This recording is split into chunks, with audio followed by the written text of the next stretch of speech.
Welcome back to Light of the Jedi. First, I want to share with you that the Star Wars channel came out with a short video on Vernestra Rwoh, and it's about 2 minutes long. She's one of the new Jedi Knights and main character of A Test of Courage, so go check that out, and the link is down below. There's very cool animations in that video, you'll like it, and it just adds more to the High Republic experience. Alright, Chapter 14.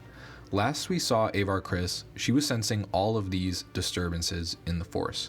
There were tsunamis, fragments hitting the surface of Hetzal, and people dying.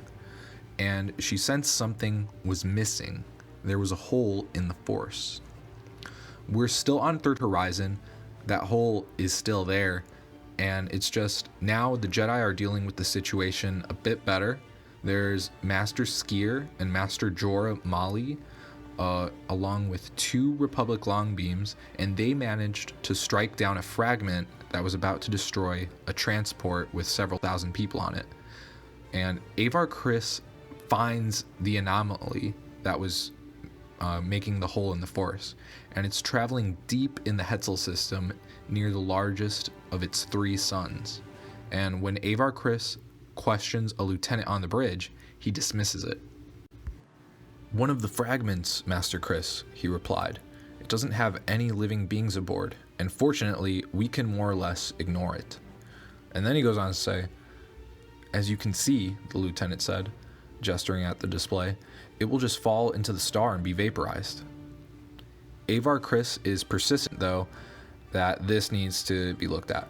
So the bridge officer reaches out to the Hetzalian administrators to see if there's satellites that have picked up more information. Chancellor So calls into the Third Horizon. She's all the way on Coruscant and can really only get a status update from Admiral Krenara, but she worries the whole situation was an attack, and Avar Kriss thinks it's unlikely but doesn't completely rule it out, and she describes it as being a bizarre tactic if it was an invasion. The chapter ends with Kevin Tarr reaching out. Last time Kevin Tarr was mentioned was in Chapter 3. He's the primary technician in Aguirre City on Hetzal Prime, and he sends satellite analysis back to the bridge officer, confirming the presence of liquid tabana in that fragment. And Admiral Krenara gets that "we're screwed" mentality, and Avar Kriss doesn't understand it just yet. I actually mentioned in the first video I put out that the super cooled liquid tabana Captain Hedda went to check on could show up later, and here it is.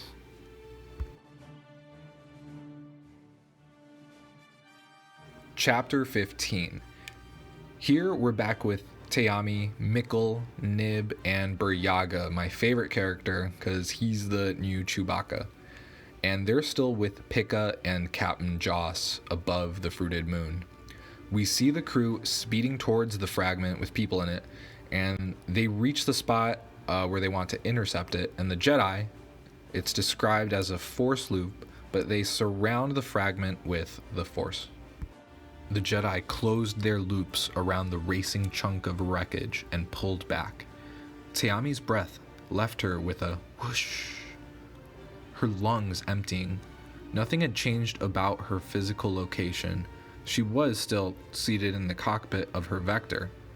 And then it goes on to say, "It felt like she had been yanked out into open space and was being dragged along, utterly out of control."